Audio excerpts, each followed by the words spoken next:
Welcome to Vocal Tips in 10 with me, voice professional and your host, Amber Mogg Cathy. The show where every week you'll get actionable tips in vocal technique, artistry, health, and more, all in 10 minutes or less. Your best voice is just a tip away, so let's go.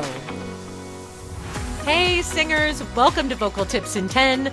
I'm Amber Mogg Cathy, and I want to jump into one of the biggest questions that I'm getting here at the start of the year. This is only our second episode of Season 2, 2025, and certainly the questions I'm getting the most from singers right now in the studio, in one-on-one lessons, within the Vocal Pro membership for sure, is just trying to find ways to set up really successful habits. So whether that's practice habits, whether that's vocal health, whether that's, goals for the year, just really trying to set themselves up for more success.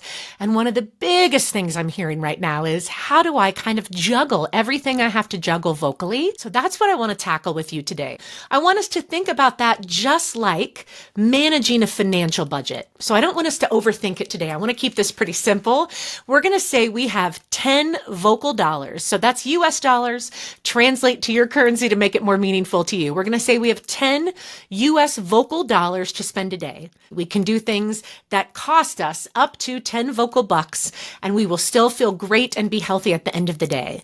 If we spend more than that, so if we use our voice more than that, we're going to be in a deficit. And a deficit can start to mean we feel fatigue, we get some swelling, we find some loss of range. There are going to be some activities, light, easy activities that cost us nickels, dimes, quarters, right? Activities that we can do all day and we will feel grand. So that's light, easy talking. We're in a quiet room.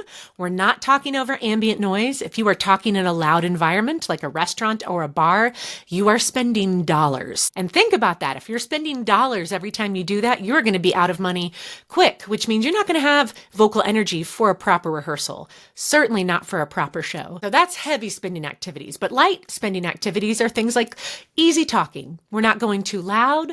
We're not going too long. We're not talking over ambient noise. We're talking like I'm talking to you now.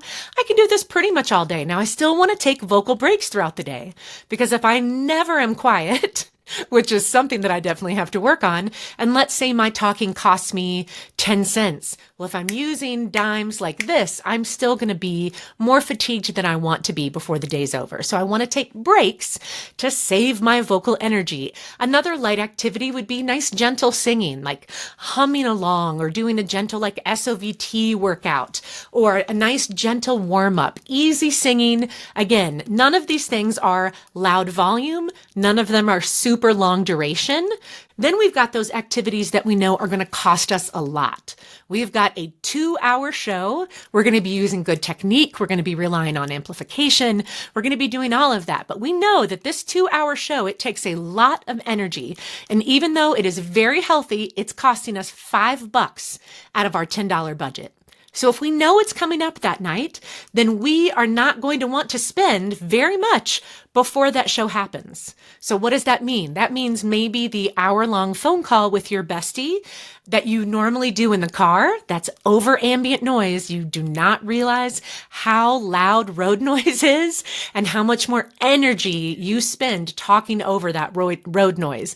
It's a big one for people. So we're not going to do that phone call. We're not going to sing in the car.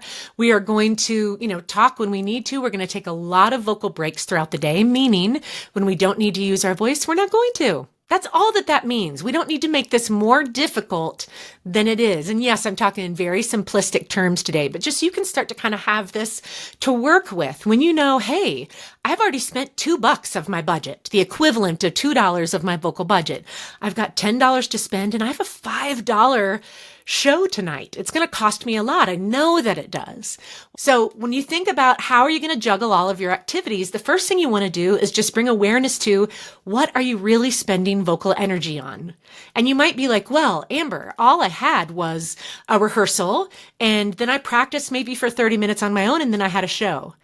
But I'm going to guarantee you that's not all you had. Well, of course I talk throughout the day and then I've had this tickle, so I was coughing and then I was singing in my car and then I was watching the show and I laughed so hard that I laughed for 10 minutes out loud and then it caused a coughing fit. Whatever it is, Anything you do like that, that is using your voice. All of it needs to be budgeted in. So a great way to make sure we don't overspend is one, we're going to look at really realistically, look at all of our tasks throughout the day, every single thing we do to use our voice. Then we're going to prioritize what are the have-tos. And the have-tos are what are going to go into our vocal budget, just like a financial budget. I don't have a choice. I have to pay my rent, right? You don't have a choice. You have to play the show that you've got tomorrow night. So that is a non-negotiable. You know you've got X amount of rehearsals. You know you've got to prep for those rehearsals. Those are all going to be have-tos. You know you've got a job where you've got to talk to people at the sales counter. You've got to make phone calls or whatever it is. Those are all the have-tos. And then we look and see how much are we spending in the have-tos? Where can we take off anything from that vocal load? Do I really have to do all of that? Do I have to sing full out at the rehearsal? You probably don't. Are you using amplification at the rehearsal? Because that'll make a big difference. That saves you vocal currency.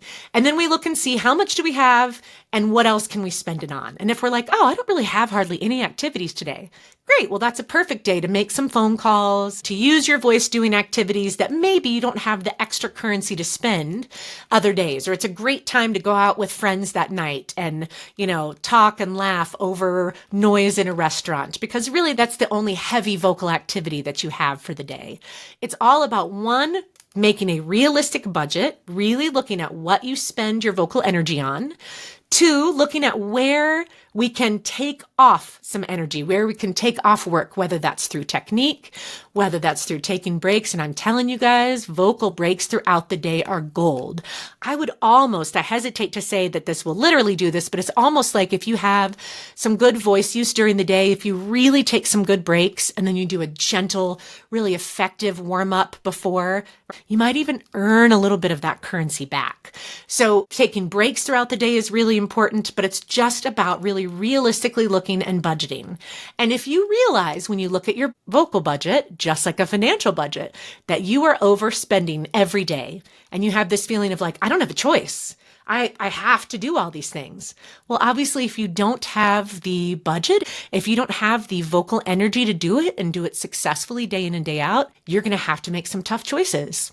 And I know that that's easier said than done. I think a great tip is to have a little bit of currency left at the end of every day, because that way we know we're not overspending. If you always have a little left in the budget, where if you had to do something else vocally, you could, it wouldn't be a heavy load. You don't want to, you're tired, but you still have some vocal energy left, some financial or vocal currency left. That's the most ideal way to do it. We can't always do that, right? But if you have a tendency to spend your entire budget every single day, you likely are overspending, and that can really catch up with you. If you find that you are somebody who is overspending and you feel like you can't work out an effective vocal budget on your own, then reach out. I'll put my contact information below. I am here to help. I can help you within my Vocal Pro membership. You can set up a one-on-one vocal rehabilitation session. You can set up a singing lesson, and it's just a good time to look at technique-wise, where are you? Are we optimizing things as much as we can? Vocal workload, vocal hygiene, vocal health. I'm happy to help you with that and help you get that budget so you can be as successful as possible. I hope this is helpful. If this is helpful, I would love it. Share it with a friend. Share it with a fellow singer, a fellow voice user. If you haven't yet, give me a review. It really helps me be able to continue to do this podcast and hopefully be able to share information that is helpful and beneficial with more singers and more voice users.